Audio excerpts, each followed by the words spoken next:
Huberman, and I'm a professor of neurobiology and ophthalmology at Stanford School of Medicine. My guest today is Dr. Becky Kennedy. Dr. Becky Kennedy is a clinical psychologist specializing in parent-child relationships. She received her degrees and did her training at Duke University and Columbia University in New York. She is the author of the best-selling book, Good Inside, a guide to becoming the parent you want to be.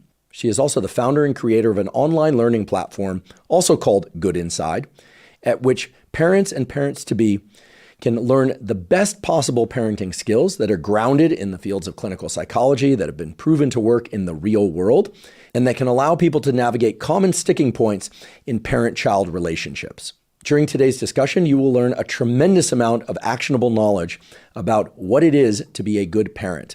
This is a conversation that pertains not just to parents and parents-to-be, but also uncles, aunts, grandparents, and also those of you not planning to or who do not want children.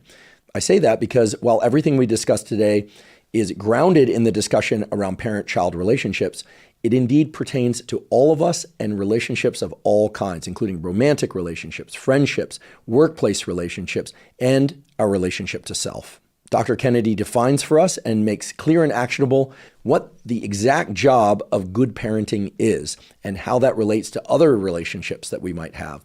She explains how to set healthy boundaries and in fact defines exactly what healthy boundaries are. There's a lot of misconception about that.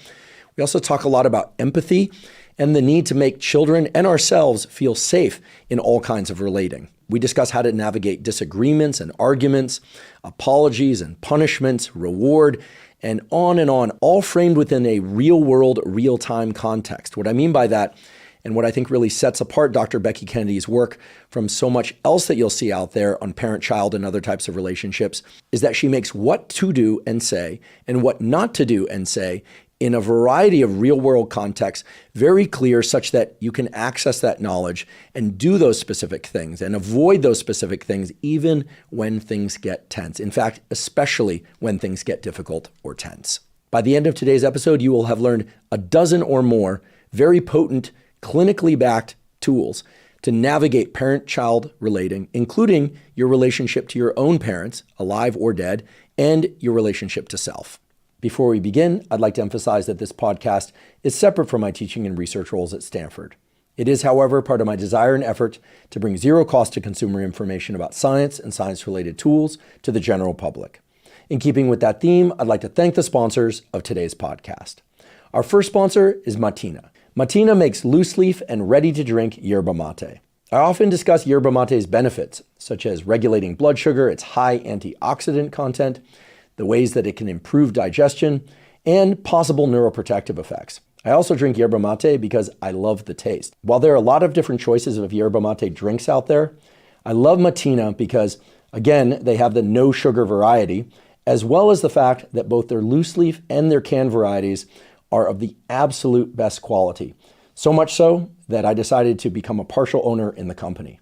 Although I must say, even if they hadn't allowed me to do that, I would be drinking Matina. It is the cleanest tasting and best yerba mate you can find. I love the taste of brewed loose leaf Matina yerba mate, and I particularly love the taste of Matina's new canned cold brew zero sugar yerba mate, which I personally helped them develop. If you'd like to try Matina, go to drinkmatina.com/Huberman.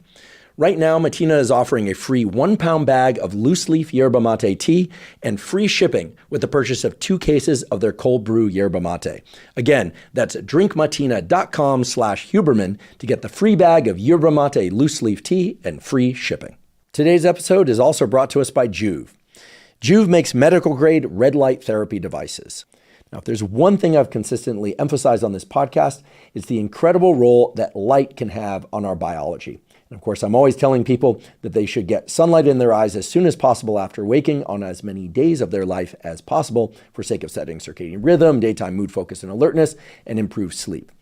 Now, in addition to sunlight, red light and near-infrared light has been shown to have positive effects on improving numerous aspects of cellular and organ health, including faster muscle recovery, improved skin health and wound healing, even improvements in acne, or that is removal of acne, reducing pain and inflammation, improving mitochondrial function, and even improving vision itself. What sets Joovv apart and why it's my preferred red light therapy device is that it has clinically proven wavelengths, meaning it uses specific wavelengths of red light and near infrared light in combination that trigger the optimal cellular adaptations. Personally, I use the handheld Joovv every day. The handheld Joovv is about the size of a thick piece of toast. And I also own a Joovv panel that allows for full body exposure. And I use that one approximately 5 times per week for about 10 to 15 minutes per session. If you would like to try Joovv, you can go to joovv.com/Huberman to receive $50 off your first purchase. Again, that's Joovv, spelled JOOVV.com/Huberman to get $50 off your first purchase. Today's episode is also brought to us by AeroPress. AeroPress is similar to a French press for making coffee, but is in fact a much better way to make coffee. I first learned about AeroPress well over 10 years ago, and I've been using one ever since. AeroPress was developed by Alan Adler, who was an engineer at Stanford. And I knew of Alan because he had also built the so-called aerobie frisbee. So he was sort of famous in our community for developing these different feats of engineering that turned into commercial products. Now, I love coffee. I'm somebody that drinks coffee nearly every day, usually about 90 to 120 minutes after I wake up in the morning, although not always. Sometimes if I'm going to exercise, I'll drink coffee first thing in the morning. But I love, love, love coffee. And what I've personally found is that by using the AeroPress, I can make the best possible tasting cup of coffee. I don't know what exactly it is in the AeroPress that allows the same beans to be prepared into a cup of coffee that tastes that much better as compared to any other form of brewing that coffee, even the traditional French press. The AeroPress is extremely easy to use and it's extremely compact. In fact, I take it with me whenever I travel and I use it on the road in hotels, even on planes. I'll just ask for some hot water and I'll brew my coffee or tea right there on the plane. With over 55,000 five-star reviews, AeroPress is the best reviewed coffee press in the world. If you would like to try AeroPress, you can go to aeropress.com/Huberman. That's AeroPress.com/Huberman to get 20% off any AeroPress coffee maker. AeroPress ships in the USA, Canada, and over 60 other countries in the world. Again, that's aeropress.com/Huberman to get 20% off. And now for my discussion with Dr. Becky Kennedy. Dr. Becky Kennedy, welcome. Thank you. So excited to be here. I have a lot of questions for you. And as I mentioned in my introduction, much of what we are going to discuss today relates to parent-child relating, but pertains to relationships generally. So people with children, without children, who don't want children.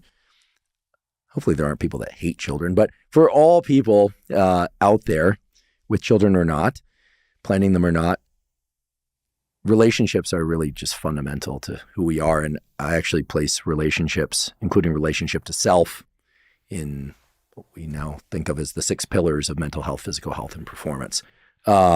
Sleep, nutrition, exercise, relationships, clearly vital to all aspects of life. So I'd like to start off by just asking, for all of us, are there some simple or perhaps not so simple questions that we can reflect on that give us a sense of, how good a parent we are or would be based on, our previous parent-child relationships, our relationship to self? What kind of things come to bear when we think about really healthy relationships? I can, start rattling off a list of what I imagine they could be, but what are your thoughts? What's the parameter space, as we say? How should we think about relationships besides just, I either like this person or don't, or I feel good around them or I don't, or separating how I feel about them versus how they make me feel? Maybe we can drill a little deeper below the kind of more superficial stuff that we often see out there. The first thing that comes to mind when you say that is this word sturdiness. And to me, when someone says, what is good inside as an approach, and that's always the first word that comes to mind. And I know that's an odd word. It's not a word we use a lot, although I do think most people, when you say that person's a really sturdy person, I think we all have some connotation or feeling, at least, of what that means. And I use it a lot, being a sturdy parent, being a sturdy leader. I talk a lot about the similarities to parenting and kind of being a pilot of a plane. And that word sturdy always comes up. And so I remember a little while ago, someone pushed me. They're like, what's your definition of what that means? And at that point, I thought, wow, I should probably have a definition, given I use it a lot. But what I think it really means is an ability to be connected to yourself and to someone else at the same time. Wow. And I think that is really the definition of sturdy leadership, and that is the key thing that's present in a healthy relationship, that at once I kind of know my values, what I want, what I need. I feel like I can be true to that. And at the same time, I can kind of connect to someone else who probably has different wants and needs and maybe even slightly different values at the same time. And the thing that leads me to next is what I think about is like family jobs and a parent's job. So in almost any other place, you could assume if I'm getting a new job at this company, like there's just no way I could do my job well if I don't know what my job is, right? If you go to your desk and your boss like, have a good day, do a good job, and there's no job description, you'd be like, I think that's impossible. But over and over with parents, if I say to them, well, what is your job with your kid? Or when your kid is having a tantrum, or they hit, or they're rude, or they lie to your face, or anything, like what is your job in that moment? Most people, very well-intentioned, educated people who would never, ever take a job if they didn't have a job description, they look at me, they're like, I have no idea. So how can we do it well? How can we then perform it to a place to get to the outcomes we want if you don't have the foundation of what your job is? And to me, I've thought a lot about it. I think parents actually have two jobs, and it relates to sturdiness. So you'll connect it, where one of our jobs is boundaries. And to me, boundaries are things we tell people we will do, and they require the other person to do nothing. And that's like really important, because a lot of times we think we're setting a boundary when actually we're making a request. And boundaries keep us connected to ourselves. They represent our values and our wants and our needs. And in a parent-child relationship, they also keep our kids safe. If I just know in a simple way, like my kids watched enough TV today and they really have to get to bed, and I know that, like I don't want them to stay up late. I kind of know what my family needs. I have to set a boundary. But the other part of my job is like empathy and validation, which is a way of connecting to someone else, where you see someone else's feelings and experience as real. You don't agree with it, probably. You don't necessarily condone the behavior that's the representation of the feelings, but the feelings themselves you need to connect to. And I feel like those are our two jobs as parents, and that's really the way to be a sturdy leader and to be in a sturdy, healthy relationship with your kids. Wow. So much there, and I love it. Here's one of the reasons I love it. This notion of sturdiness, something that I don't think we hear enough about. We hear about resilience, grit, also important terms. But sturdiness, as you've described it, and the job of parenting really seems to include a lot of verbs, not just nouns and adjectives. And I'm a huge fan of verbs, because biology and to some extent psychology, yes, also psychology, is all about verbs. And so the labels often are mysterious, but sturdiness, just sends a clear message of something that doesn't budge easily. But then, as you describe the job of being a parent, having boundaries, and I'd like to drill into that a little bit more, how you view boundaries, but also empathy. It's not a walled-off picture. It's one that is semi-permeable. Also, and I confess I'm a bit obsessed with old-school psychoanalytic theory, not as the be-all, end-all of psychology, but it also suggests like this other relationship. Like, I'm a person, I have a self, you're a person, you have a self. This is the opposite of codependency, where obviously dependency and two people being quote-unquote codependent can be healthy in the context of relying on one another. But as I understand it, when one person has a self and another person doesn't have a self, or this notion of merging, not just in romantic relationships, but child-parent relationships, I'm best friends with my mom or dad. Is that a good thing? I don't know. But this notion of other relationships. It's like, I'm a self, you're a self, and we each see each other as an other.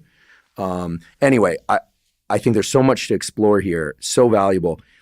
You mentioned that boundaries are something that we do and that requires that the other do nothing. Yes. Can we go a little bit further into that? Because it's a beautiful concept, and this notion of boundaries. But like gaslighting, narcissism, and all the other things that we hear about nowadays, I think are often badly misunderstood. So tell us more about boundaries and how that looks in the Yes. in the action sense of it. And this is all so connected to what you're saying, that other relationship. I'm a person, you're a person. And so many times that's actually is what gets merged. And so my kid gets upset that I say they can't watch another show. And a parent really in that moment, it's like whose feelings are whose? Like they were upset. I was upset? A second ago, I thought I should set the boundary. And now all of a sudden I'm changing my mind. There is this complete role kind of confusion and merger, which is one of the main reasons that kids get actually really scared and escalate their behavior because they don't have a sturdy leader when they really need one, right? So boundaries are what we tell someone we will do, and they require the other person to do nothing. I like this definition for a lot of reasons. I'm just very practical. So it allows me, after I set a boundary, to assess, was that a boundary or not, right? Because let's take the TV example. It's whatever time at night. My kid has just watched a show, and they know they're supposed to watch one show and then, turn off the TV. I hear from parents a lot, my kid doesn't listen, or my kid doesn't respect my boundaries. And I'll say, okay, that sounds hard. Let's get into that. So then I'll say, so I told my kid to shut off the TV. They just kept watching. They just kept on it. I told my kid to stop jumping on the couch, and they kept jumping. They don't respect my boundaries. They don't listen. To me, this is a beautiful example of this is a problem, I agree, but this is not a boundary problem. You made a request of your child. And frankly, if you have I'm making this up, 7-year-old watching TV, I'm not so good at putting away TV and a phone at night. It's just hard for me to do. So your 7-year-old probably is just, addicted to what's ever happening. And we're kind of asking our kid to do our job for us because we don't want our kid to be mad at us or whatever it is. A boundary in that situation would be saying, oh, you didn't put off the TV. Look, by the time I get over there, if you haven't turned off the TV, and I don't want to do this, but I will take the remote out of your hand and shut it off. A boundary is saying, ooh, after my request doesn't work, can you get off the couch? You can jump on the floor. Look, if by the time I get over there, you haven't gotten off the couch, I will pick you up. That is, I'm not going to put the success of my intervention in my 7-year-old's hand. I care too much about my own needs and my own role as a leader in my home to do that, right? Same thing with, let's say, in-laws. My mother-in-law doesn't respect my boundary. She always shows up without calling.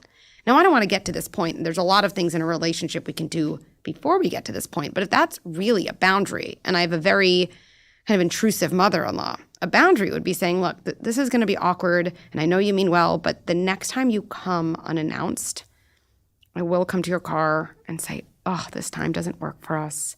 You cannot come in, and I will go back into my house and close the door. Now there's going to be lots of feelings around that, but you are now setting a true boundary. And when we say our kids don't listen, those are often situations, not all of them, but there's a big percentage where I'm actually not setting a boundary early enough and in a sturdy enough way, which is what my kid needs, because at that point, they simply don't have the skills to inhibit an urge, and they need me to be the boundary for them. We hear sometimes that kids are craving rules. They're craving boundaries. I don't know. I was kind of a wild adolescent and teenager, maybe a little more than wild. I don't recall ever craving rules, but I do recall paying attention to their lack of presence. So what of that? Is this notion that kids really want and crave rules and boundaries, is that sort of a I don't know, projection that we put onto them? And I'm not exploring this just for fun. I'm exploring it because I think that one thing that's very helpful in setting boundaries, especially with kids, is the idea that, gosh, even if it's a bit painful to see them in discomfort, there's that empathy piece that you talked about before. That empathic attunement can get in the way of boundaries, right? And they're not mutually exclusive, but these are somewhat competing forces at times. So if we know, or if we can acknowledge or at least explore this idea that rules are deep down what they really want, not just what they need. Yes. Maybe it would help. Yes. And I think, by the way, in my taking, the remote away or taking my kid off the couch, just to be clear, if I do that to my kid, they are not going to say, oh, Mom, you are the best mom in the world. Thank you. They are going to cry and scream. And that's where boundaries and empathy, those two parts of our job, actually do always go together. I think they're actually partners. They're not actually at odds, because as soon as my kid is upset, what I would say to them is, oh, you wanted to jump on the couch. it's not as much fun on the floor. Oh, you really wanted to watch another show. You didn't even want it this big. You wanted to watch it this big. It sounds crazy because you're like, wait, why am I empathizing with that feeling? They just kind of disobeyed. No, they're two different things. I'm doing my job and setting a boundary. They're actually doing their job and feeling their feelings. That's actually their job. The only way you can ever learn to regulate a feeling is through feeling the feeling. So they're doing their job. Now I'm going to validate. And this is how kids learn emotion regulation. Boundaries, they feel, I validate, I hold the boundary over and over and over. So do kids crave rules? And I think one of the issues is that most parenting approaches have one or the other. And I think they're both very incomplete strategies. If you just lead with rules, right? I don't know who said it. Definitely wasn't me. Like, what is it? Rules without relationship lead to rebellion. Yeah, that's what happens, right? So that's not good. But I see this day and age, we've swung the other direction. It is also not a complete parenting strategy when your kid's jumping on the couch to do nothing, if you think that's dangerous, and to say, oh, you really want to jump, jump, jump, and such big feelings. Like, that's not what kids need. I think kids crave boundaries and they crave feeling seen and understood. Because as kids are growing up, like, I think the questions they're always asking parents, even though, of course, they never say this, it's just, am I real and am I safe? Every interaction, that's what they're asking us. The reason we have to validate their feelings when they're upset, even though they're so upset just that their string cheese broke, whatever it is feelings don't have markers like blood or like they don't know. And so when we say, oh, you wanted your string cheese to be together, what we're really saying is the things you experience inside of you are real. But kids are also desperate to know, like, how far do things go? No one likes to feel boundaryless as a kid. That's terrifying, right? And so when we set a boundary, we actually say to a kid, like, I will always protect you. Like, I won't let things get so far out of control. So I do think, I don't know if it's rules, but kids crave connection. And I think boundaries and kind of validation and empathy, they are the two forms of connection that kids, are really desperate for. What about rewarding kids? And here, rather than start off by asking, what are the best ways to reward kids in healthy ways? And I will ask that in a moment. How can we evaluate the notion of rewards or incentives through this lens of sturdiness, boundaries, and empathy? Yeah. Because, I could imagine, a reward that's outsized in comparison to what a kid did. Okay, great. You took your plate to the kitchen sink after dinner. You get $10,000, obviously out of scale, extreme example, but just by way of example. Screw up their reward mechanisms for life, if you ask me. That everything I know about reward and neuroplasticity says that would occur. But this idea that, you can incentivize kids. If you turn off the TV now, then you definitely can watch tomorrow night. Whereas if you don't, you can't. So you're sort of merging reward and potential punishment. Mm-hmm. How do we bound rewards? And how do we take into account that when we start adding rewards to scenarios that we're mixing and matching life experience for them? Okay, so now doing what I'm told, do I always expect a reward? If the reward doesn't come next time, we know based on reward prediction error, we tend to be worse off emotionally than had we never received a reward in the first place. Again, pretty vast parameter space, but what are your thoughts on best ways to reward kids for standard good behavior versus achievement versus elimination of bad behavior? Yeah. Maybe. So three categories. I think you're asking a much bigger question, or I think you are, which is like, why do parents think we need to reward kids? I think why do we think we need to punish kids? And this is actually where everything I work on started from, because the way I was trained to work with parents, I went to, the best gold standard evidence-based program, and it was all about timeouts and punishments and rewards and stickers and ignoring and praise. And honestly, during the training for the years after I kind of practiced this way, I feel like that, you know this better than I am, so I shouldn't even say this, but like that left part of my brain, like logic and linearity, I was just like, this is amazing. Oh my goodness, we're going to get more of the good behavior and we're going to not get the bad behavior. And I'd start teaching this to parents in my private practice. And there was this little thing in me, I don't even know, that I was like, I don't know about this. I don't know. And it get louder and louder to the point that in a session, I literally said to a parent in front of me, I was just like telling them how to do a timeout. And I said, I'm sorry, I don't believe anything I've been telling you. That's literally what I said. Because it was so loud. And it was obviously super awkward. But it led me to, I feel like from this first principles way, be like, there are a million assumptions that we have about raising kids. And I think about relationships. And if I just strip them back, what would I be left with? And what would be a new building from there?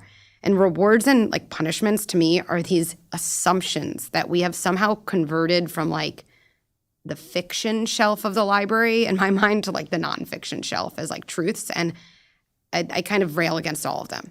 So I think the question, if that's okay to go in that direction, to me is like, why do we think we need to reward kids? And is there actually a better system, both short-term and long-term? I'm incredibly long-term greedy in my parenting approach because at the end of the day, 18 and up is where things really matter. Not really matter. I mean, they all matter. But I'd rather, I want to help my kids become sturdy, resilient adults. But I'm short-term greedy too because I'm a realist. Like I just can't deal with like all of these difficult moments. You get both for sure without rewards and punishments. So I don't know, what might someone tell me they give a reward for? Do you want to use the like clearing the table or example? Let's start that there. It kind of goes back to like believing kids are inherently good inside. I really think it goes back to that. If you really believe kids are inherently good inside, which by the way, when I strip back every assumption, the only thing I was left was that, literally the only thing. And then I started to think, okay, so if they're good inside, why do they do so many annoying things like all the time? But that gave me a gap. And I feel like that is very exciting to have a gap. Like, why do people who are good inside do such bad things, right? Adults or kids. And to me, right, kids are born with all the feelings and none of the skills to manage those feelings, like period. And we've often thought, therefore, when feelings without skills come out in behaviors. I think that's what bad behaviors are. Feelings or urges or something without a skill to manage them or without access to the skill, maybe in that moment, either way. And then we end up punishing behavior, but the behavior was just a sign of the lack of skill. So I can't imagine anyone thinking I could teach my kid to swim by punishing them for not swimming. Like I think someone would say that was crazy. But that's kind of how we raise kids. And then we think rewarding them is going to be effective, but it actually leads over and over to what you said. I've seen these parents over and over in my private practice. My 14-year-old literally won't pick up their clothes from the floor unless I give them $5. Like, how did I get here? And I'm like, yeah, that's a problem. But I saw how they got there. So let's take clearing, their plate. I know this is going to sound cheesy, but kids do have something in them where they want to feel like a purposeful, meaningful part of society. They do. Impact drives adults and it drives kids. It's not the same type of rewarding as playing Fortnite. It's a totally different system. But I think the question is like, why do we think we have to bribe kids or, kind of trick them into doing things that are kind of like basic parts of human life? And so if we take that and my kid chronically isn't clearing their plate, I could say to them, look, every time you clear a plate, I'm going to give you a sticker. After 5 stickers, you're going to get, I don't know, whatever it is.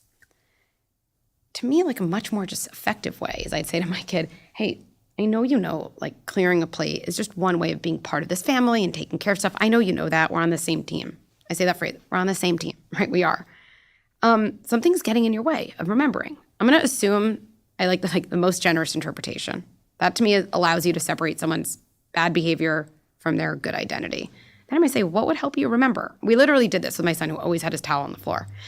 And I was just like, I bet he just doesn't remember. He literally doesn't see it. And we talked about it, and he's like, we talked about him putting a Post-it, literally, something simple, like a Post-it on my door that just says, pick up my towel. He wrote it in his own handwriting, right, trying to facilitate him like solving his own problems.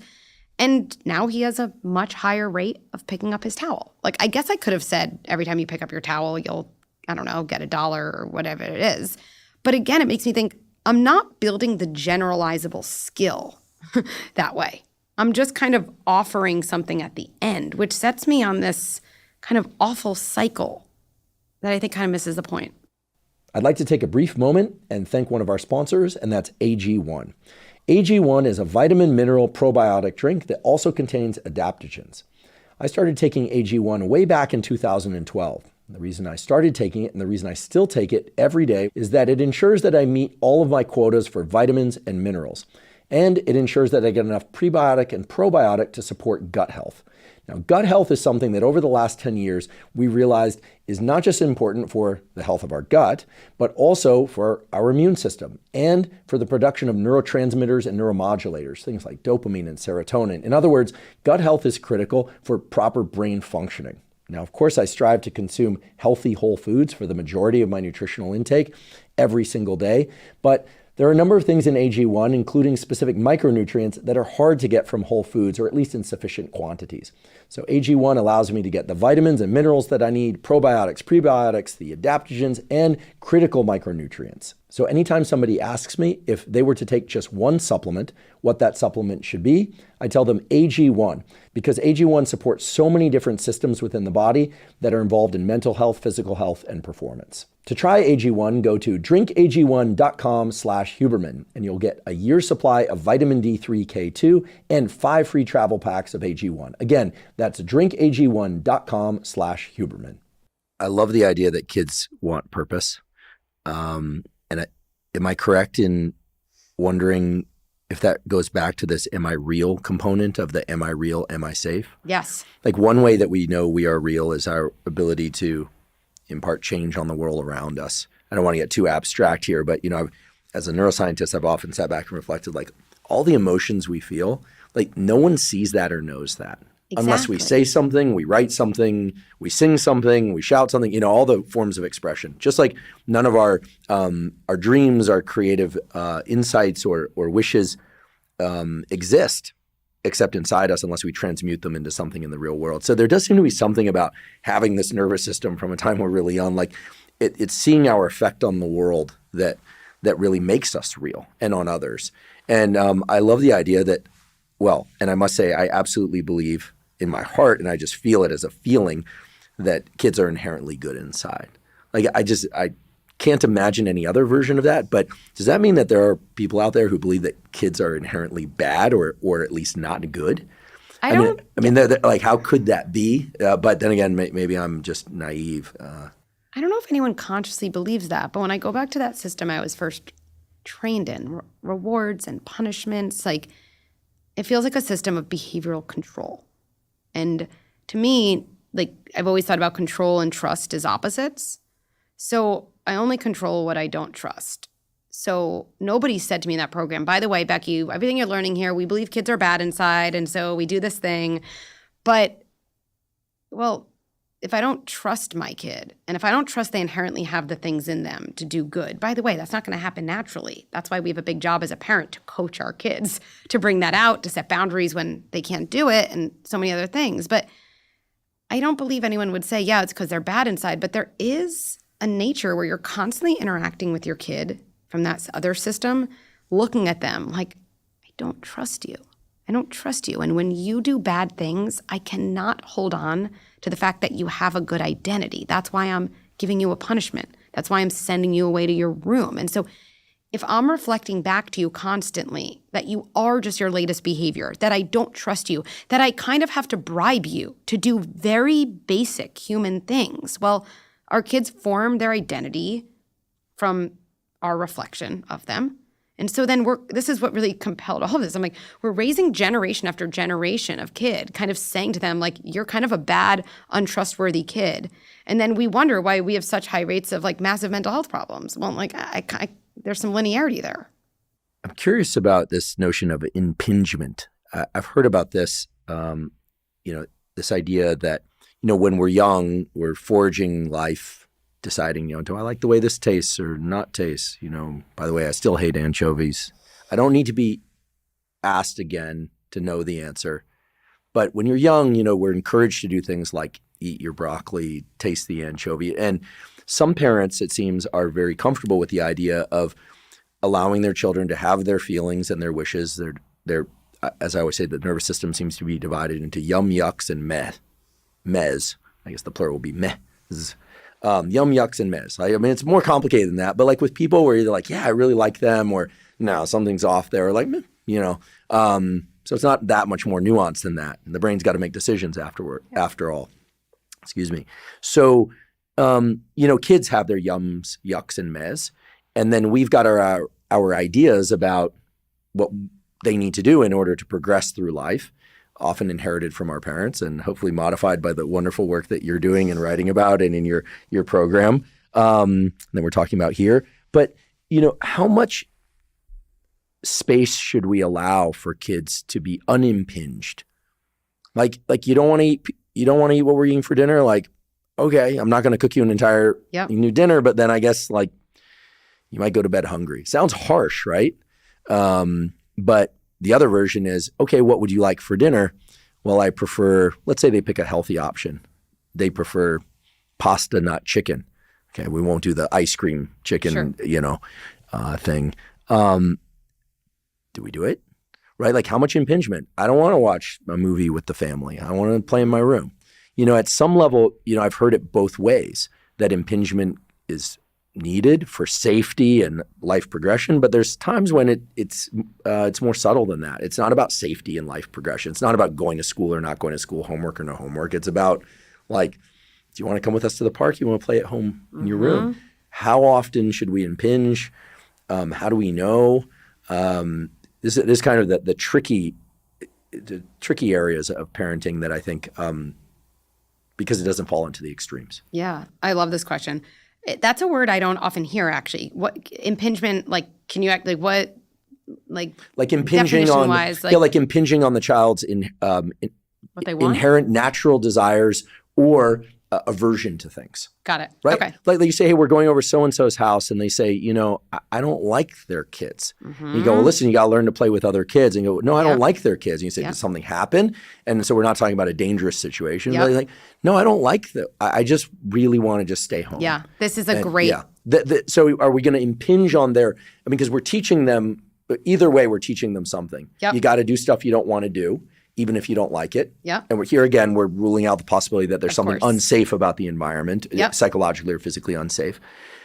But at the same time, we're teaching them, hey, I see you, I hear you, but your desires might not be right. There's actually a kind of like a tacit message of the way you feel might not be the best gauge of what's best for you, which sends a complicated message to a kid. Totally. So this is, again, where I think at Good Inside, family jobs are so useful. Family jobs, to me, when I used to meet with parents and they describe a situation, I feel 90% of the time that's where I'd start, because then that flows from there. It's like a framework. So what is my job? I'm the one who sets boundaries. I am the one who makes key family decisions. Obviously, as our kids get older, they should be making some decisions too. No one likes to feel controlled, but key decisions. And my job is to validate my kids' experience. This is actually complicated because, again, over and over, we think that validating my kids' experience means they're going to dictate a decision. My boundaries don't dictate my kids' feelings, and my kids' feelings should not dictate my boundaries. They're just two equal things. So this is a great example. My kids are I don't like playing with those kids, and can I just stay home with, let's just say grandma was home. Can I just stay home? And I'm I just think it's important to go as a family, but my kid doesn't want to go. There's nothing dangerous. Okay. To me, this is that exact way of putting family jobs into action. Sweetie, and to me, this phrase, I wish every parent could say this to their kid. I believe you. If you want to make a kid feel real and confident for life, confidence comes from the experience of being believed, because that's how for me, confidence is self-trust. It's not feeling good about yourself. It's self-trust.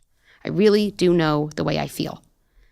So let's say I say to my son in that situation, it's, I believe you. I'd start that way. I believe you. Look, I know you want to play football all day, and the kid around your age hates football. That would probably be lowest on your list of types of kids you'd want to hang out with for the afternoon. I totally believe you. And in this family, we know that sometimes we have to do things we don't love to do. We do that for a family experience. I say this to my kid all the time. Also, just to end up being a good adult, you just have to end up practicing as a kid, doing things you don't want to do, things that are boring, things that aren't your preference. And so, you notch in your belt for that. So you don't have to thank me. And also, I know you have it in you to do your best, to be polite and engaged. I know you're a good kid, and this isn't what you want, and I know we're going to get through it. Now, if it's really hard, maybe young, hey, let's create a sign. Can you look at me and go, when you feel like you're kind of at this, and then me and you, we're going to go to the bathroom. I'm going to give you a hug, and right, I'm going to say, I know this isn't what you want, and when we get home, we could watch that football game, whatever it was, right? Because what we often do is we leave ourselves with two choices with kids. We either say, fine, stay home. Their feelings actually just dictated the decision. That's not helpful for them. I don't want my kid to learn in life. When I don't want to do something, people twist and turn to make that thing not happen. Like, that's disturbing for adulthood expectations. But then we do the other thing, which is like, you are so selfish. Just because you don't have a friend your age doesn't mean that you can't come with us. So we either let their feelings dictate, or we think our boundaries kind of give us the right to be mad at our kid, right? Like, to do both is so important. And so that's where I think, to me, when I hear impingement, like, I actually think that is the exact space where you have the most bang for your buck as a parent. Like, it's not enjoyable. And again, if I have my beautiful intervention with my son, do not think my kid will look at me and say, I love how you explained that. That was so beautiful. No, he's going to roll his eyes. My job is not to take the bait, because I'm an adult, and to also hold hope. I think that's really important, this concept of, I'm validating my kids' feelings where they are today, but I need to be the one to hold hope that they can cope with it. If I can't name to my kid, I know you're going to get through it, they're not going to be able to see that kind of next, more mature version of themselves. And I actually think it's the same as your best boss. You know, it was like, I know you don't want to go on this trip. I don't, whatever it is, I know this presentation topic isn't the one you would have chosen. And there were 10 things, and this was literally number 10. I totally get that. And it stinks. And I'm not taking anything away from that. And this is the thing I need you to do. And I know something about you. Like, when you put your mind to something, you always do a great job. And like, it's probably not going to be enjoyable, but I do know you're going to do a great job on this. Like, that's like the boss you want. Amazing. Mm-hmm. Are you adopting children, by the way? Because I actually finished college. I you, I'd consider, Andrew. Okay, you, right, adult children.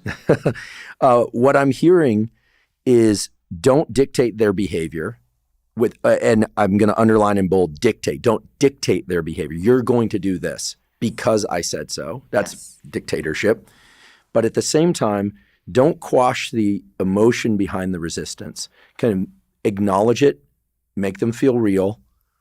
I believe you. Yes. I love this phrase. Amazing. And I love your definition of confidence. If people didn't hear that, we're definitely going to repeat it again, and we're gonna etch it into your neural circuitry, because I love that.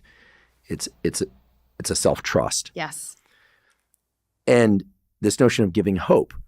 You're giving them an incentive that's based on a reward that's actually good for them, that they can translate to other situations as well. Wow.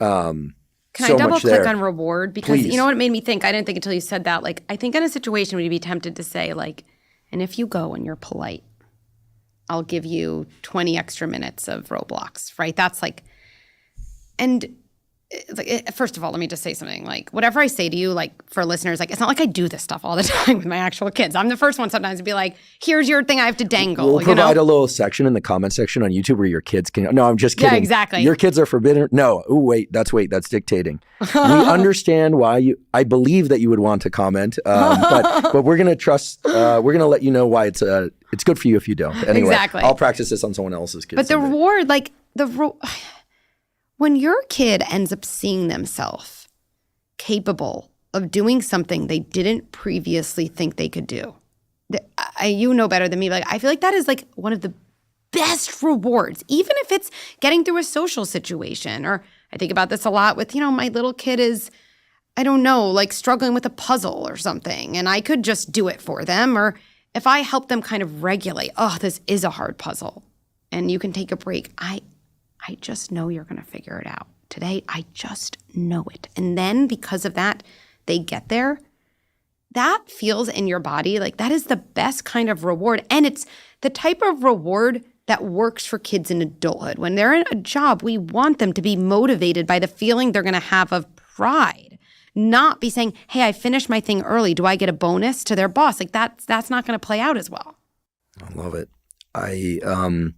I'm just pausing and shaking my head only because I love it so much. And I just want to make sure that I don't quickly move to the next question without drilling down even deeper into some of these concepts. I believe you as the feedback or response that can instill real confidence over time.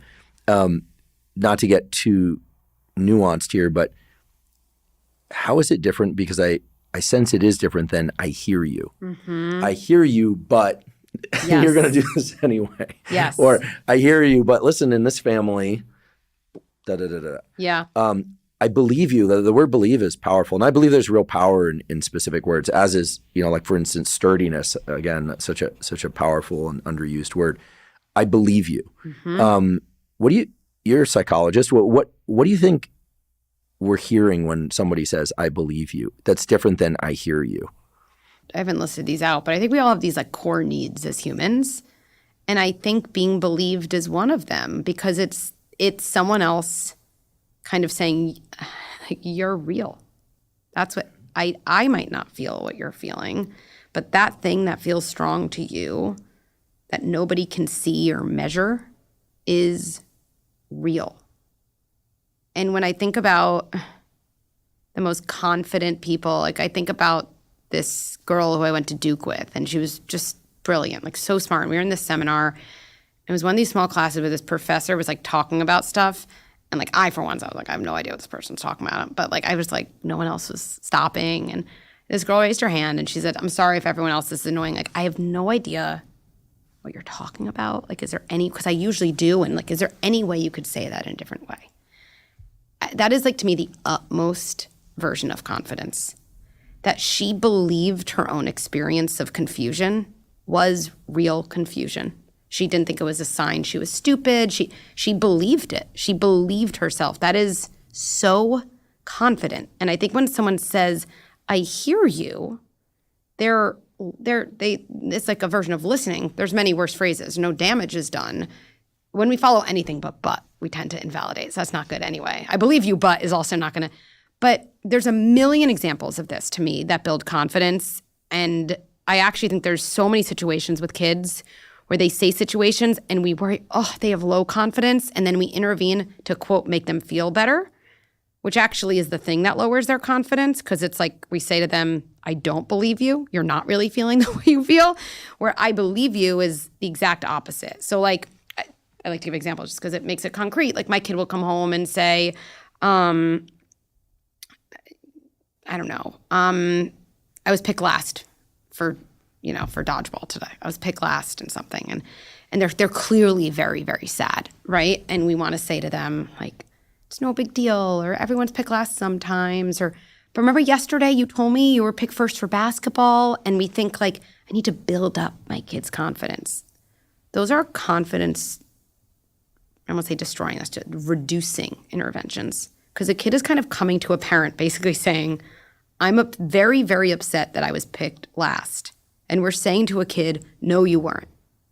And they're like, but I am. And what they learn is, and this is really terrifying to me, is other people are better feelers of my feelings than I am.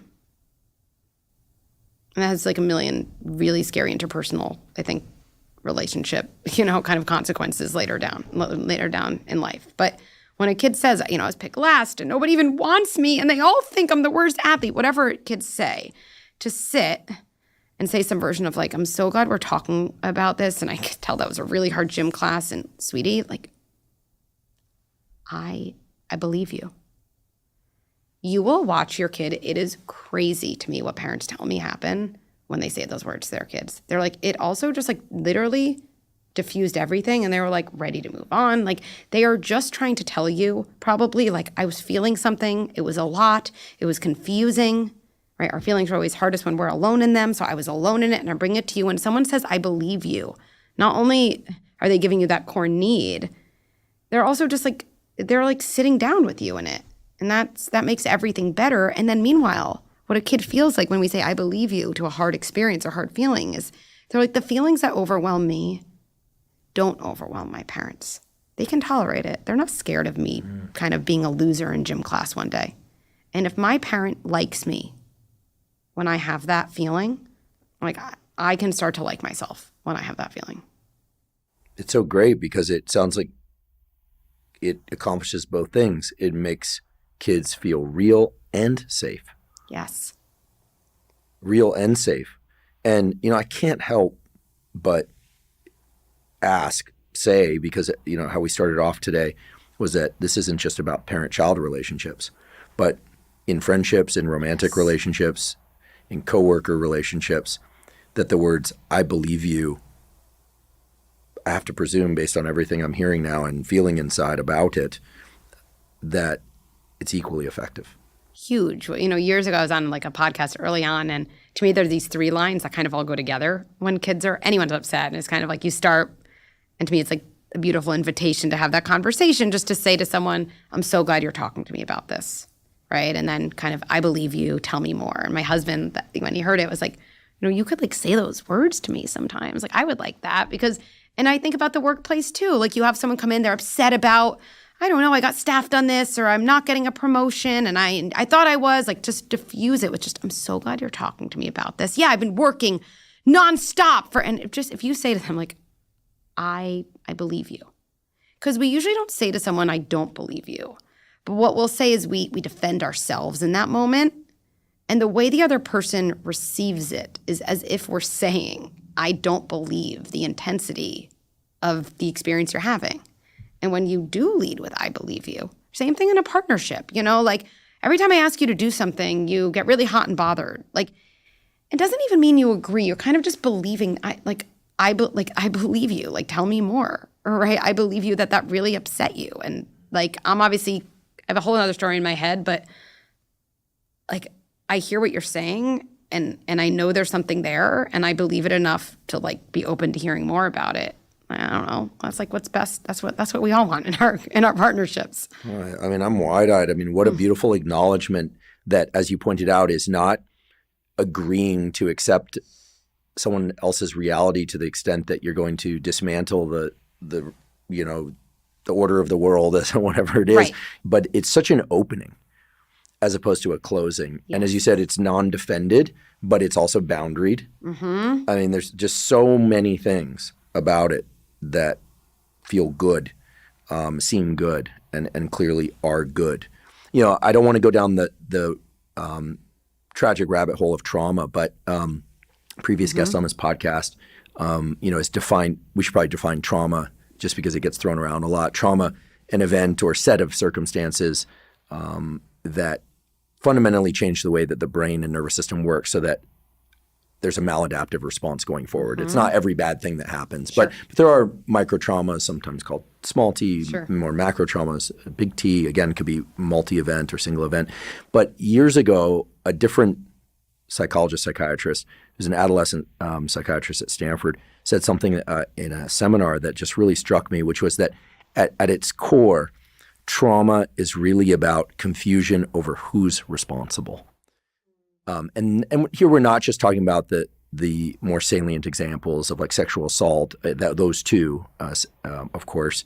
But, like if we get screamed at or we observe something like third-person trauma, like the logical stance is, well, okay, that was them, not me. But when this happens, especially when we're young, the nervous system, the brain, somehow interprets this as like, I was there, I had a role in it just by being there. So like, what was my role? And somehow the emotional response becomes one of responsibility, even if we know like they're clearly the one that initiated this. And so the reason I'm bringing this up in this context is that it's almost like that lack of belief in self somehow gets rooted in, and then it all feels confusing, and then we don't feel safe. That's right. Because it's a confusion about responsibility. Again, going back to this Can we go down that rabbit hole for a second? Please. Okay, that's why I raised it. I think that I want your thoughts. I always think mine. Trauma is actually not events. It's the way an event gets processed. And I love Gabor Mate's definition of trauma. It's not what happens to you, it's what happens inside of you. Right? So to me, there's an inherent relationality there where events that get processed, not any event, events with high emotionality, let's say, that get processed in aloneness become traumatic. And I think that's where it gets linked to responsibility. So this is actually what my TED Talk was about and why repair is so important. Who said this? Ronald Fairburn years ago. That for kids, it is better to be a sinner in a world ruled by God than to live in a world ruled by the devil. I think it explains almost everything about child development right there. Going back to goodness also. your parent just screamed at you. And by the way, your parent, I scream at my kids. Everyone's going to scream at their kids. It's going to happen. Okay, that's just the event. The event's not going to have the impact. What is happening for a kid? Well, we know kids are oriented by attachment. They literally need us to survive. Like they could not survive on their own. And so what do you do when the person you're dependent on for safety becomes the source of danger and threat? That's very